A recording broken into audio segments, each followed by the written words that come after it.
Relative പ്രോനൗണിൻ്റെ ഇന്നത്തെ ലെസണിലേക്ക് എല്ലാവർക്കും സ്വാഗതം.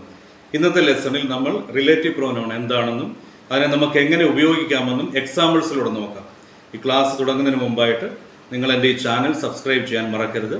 അതേപോലെ തന്നെ നിങ്ങൾക്ക് ഈ ക്ലാസ്സുകൾ ഇഷ്ടമായെങ്കിൽ അത് മറ്റുള്ളവരോടുകൂടി ഷെയർ ചെയ്യുക, ലൈക്ക് ചെയ്യുക. കമൻസ് ഉണ്ടെങ്കിൽ, ഡൗട്ട്സ് ഉണ്ടെങ്കിൽ കമൻറ്റ് ബോക്സിൽ ഇടാനായിട്ട് മറക്കരുത്. അപ്പോൾ നമുക്ക് റിലേറ്റീവ് പ്രോനൗൺസിലേക്ക് വരാം. അതിന് ആദ്യമായിട്ട് തന്നെ നമുക്കൊരു ഡെഫിനിഷൻ നോക്കാം. റിലേറ്റീവ് പ്രോനൗൺസിൻ്റെ definition. Relative pronoun is a type of pronoun that is used to connect two ideas together in a sentence. അപ്പോൾ റിലേറ്റീവ് പ്രോനൗൺ എന്ന് പറയുന്നത് ഒരു സെൻറ്റൻസിലുള്ള രണ്ട് ഐഡിയാസിനെ കണക്റ്റ് ചെയ്യുക എന്നുള്ള ഡ്യൂട്ടിയാണ് റിലേറ്റീവ് പ്രോനൗൺസിനുള്ളത്. അപ്പം നമുക്ക് മെയിനായിട്ടുള്ള ഒരു 3-4 റിലേറ്റീവ് പ്രോനൗൺസ് നമുക്ക് എടുത്ത് ഇന്ന് പരിശോധിക്കാം.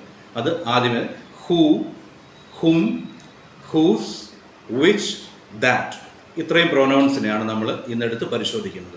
ആദ്യമേ നമുക്ക് ഹൂ എന്ന റിലേറ്റീവ് പ്രോനൗണിലേക്ക് വരാം. നമുക്കറിയാം, ജനറലായിട്ട് നമ്മൾ ഹൂ എന്ന വാക്ക് ഉപയോഗിക്കുന്നത് ക്വസ്റ്റ്യൻ ചോദിക്കുവാനായിട്ടാണ്. Like who is this, who is that, അല്ലേ? പക്ഷേ ഇവിടെ റിലേറ്റീവ് പ്രോനൗൺ ആകുമ്പോൾ അത് ക്വസ്റ്റ്യൻ ചോദിക്കുവാൻ വേണ്ടി അല്ല നമ്മൾ ഉപയോഗിക്കുന്നത്, മറിച്ച് ഒരു സെൻറ്റൻസിലുള്ള രണ്ട് ഐഡിയാസിനെ കണക്റ്റ് ചെയ്യുക എന്നുള്ള ആ ഒരു ഡ്യൂട്ടിയാണ് ഇവിടെ ഈ ഒരു റിലേറ്റീവ് പ്രോനൗൺ ചെയ്യുന്നത്. അപ്പോൾ ഹൂ എന്ന വാക്ക് നമുക്ക് എങ്ങനെ ഉപയോഗിച്ചാൽ അത് റിലേറ്റീവ് പ്രോനൗൺ ആവും എന്ന് നമുക്ക് നോക്കാം. അപ്പോൾ ഒരു എക്സാമ്പിൾ ഞാൻ പറയാം, അതിലൂടെ നമുക്കിതിനെ മനസ്സിലാക്കാം. The man who leaves next door is A doctor.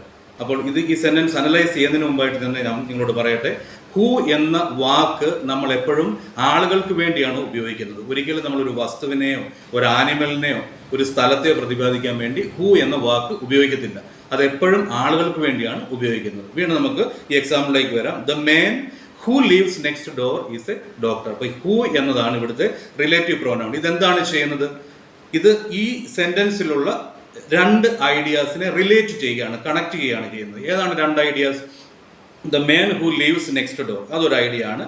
Is A doctor അത് രണ്ടാമത്തെ ഐഡിയ ആണ്. അപ്പോൾ ഈ രണ്ട് ഐഡിയാസിനെയും ഒരുമിച്ച് നമ്മൾ ചേർക്കുന്ന ഒരു വാക്ക് കൊണ്ട് നമുക്കിതിനെ ഒരുമിച്ച് ചേർക്കാൻ പറ്റും, കണക്ട് ചെയ്യാൻ പറ്റും. ആ വാക്കാണ് ഹൂ എന്ന് പറയുന്നത്. അപ്പോൾ ഹൂ എന്ന വാക്ക് ഇവിടെ റിലേറ്റീവ് പ്രോനൗൺ ആയിട്ട് മാറുന്നു. ഓക്കെ, രണ്ടാമത്തെ നമുക്ക് റിലേറ്റീവ് പ്രോനൗൺ ആയിട്ട് നമുക്ക് എടുക്കാൻ പറ്റുന്നത് ഹും എന്നതാണ്. ഈ ഹും എന്ന വാക്കും അതും ആളുകൾക്ക് വേണ്ടി മാത്രമാണ് നമ്മൾ ഉപയോഗിക്കുന്നത്. അത് വസ്തുക്കൾക്കോ ആനിമൽസിനോ വേണ്ടി നമ്മൾ ഒരിക്കലും ഉപയോഗിക്കാറില്ല. നമുക്കത് ഒരു സെന്റൻസ് വരാം. The doctor whom she consulted was very helpful. അതാണ് ഒരു sentence. The doctor whom she consulted was very helpful. അപ്പോൾ ഇവിടെ രണ്ട് ഐഡിയാസ് ഉണ്ട്. ദ ഡോക്ടർ ഒരു ഐഡിയ, അപ്പോൾ വെരി ഹെൽപ്ഫുൾ എന്ന രണ്ടാമത്തെ ഐഡിയ. ഈ രണ്ട് ഐഡിയയും കൂടെ കണക്ട് ചെയ്യുന്നതാണ് ഹും എന്ന വാക്ക് ഉപയോഗിച്ചുകൊണ്ട്. പക്ഷെ ഇവിടെ നമ്മൾ ശ്രദ്ധിക്കേണ്ട ഒരു കാര്യം, ഇവിടെ ഹും എന്ന വാക്ക് അത് ഒബ്ജക്റ്റിനെയാണ് പ്രതിനിധീകരിക്കുന്നത്. ഹും എന്ന് പറഞ്ഞു കഴിഞ്ഞാൽ ഡോക്ടറിനെയാണ് പ്രതിനിധീകരിക്കുന്നത്. ആക്ച്വലി ഇത് രണ്ട് സെന്റൻസ് ആയിട്ട് നമുക്ക് നോക്കിക്കഴിഞ്ഞാൽ she consulted A doctor who was very helpful, ഇങ്ങനെയാണ് നമുക്ക് ശരിക്കും പറയാൻ പറ്റുന്നത്. പക്ഷേ ഈ ഒബ്ജക്റ്റിനെ തന്നെ സെന്റൻസിന്റെ ആദ്യമേ കൊണ്ടുവന്ന് ഹും എന്ന റിലേറ്റീവ് പ്രോനൗണിലൂടെ ആ സെന്റൻസ് നമ്മൾ ബ്യൂട്ടിഫുൾ ആക്കി മാറ്റി. അതെങ്ങനെയാണ് മാറ്റിയത്? The doctor whom she consulted was very helpful. Okay, ഇവിടെ ഹും എന്നുള്ളതാണ് റിലേറ്റീവ് പ്രോനൗൺ എന്ന് പറയുന്നത്. മൂന്നാമത്തെ പ്രോനൗണിലേക്ക്, റിലേറ്റീവ് പ്രോനൗണിലേക്ക് വന്നു കഴിഞ്ഞാൽ ഹൂസ് എന്ന വാക്കാണ് നമ്മൾ ഉപയോഗിക്കുന്നത്. ഇത് നമുക്ക് വസ്തുവിനെയോ ആളിനെയോ എന്തിനു വേണമെങ്കിലും നമുക്ക് ഹൂസ് എന്ന റിലേറ്റീവ് പ്രോനൗൺ നമുക്ക് ഉപയോഗിക്കാനായിട്ട് സാധിക്കും. നമുക്കൊരു സെന്റൻസ് ഞാൻ എഴുതാം, പറയാം നിങ്ങളുടെ മുമ്പിൽ. The dog whose tail is long belongs to the girl.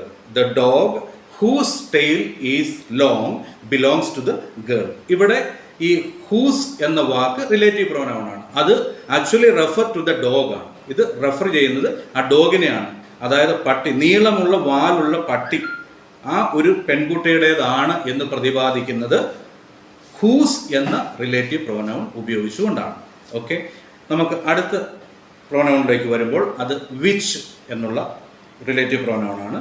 നമുക്കറിയാം, വിച്ച് എന്നുള്ള ആ റിലേറ്റീവ് പ്രോനൗൺ എപ്പോഴും ഒരു വസ്തുവിനെയാണ് പ്രതിനിധീകരിക്കുന്നത്. ഒരിക്കലും നമ്മൾ ആളുകൾക്ക് വേണ്ടി വിച്ച് എന്നുള്ള പ്രോനൗൺ നമ്മൾ ഉപയോഗിക്കാറില്ല. നമുക്കൊരു സെന്റൻസ് നോക്കാം. The car which was parked outside is blue. So the car which was parked outside is blue. അപ്പോൾ ഇതിനകത്ത് രണ്ട് ഐഡിയ ഉണ്ട്.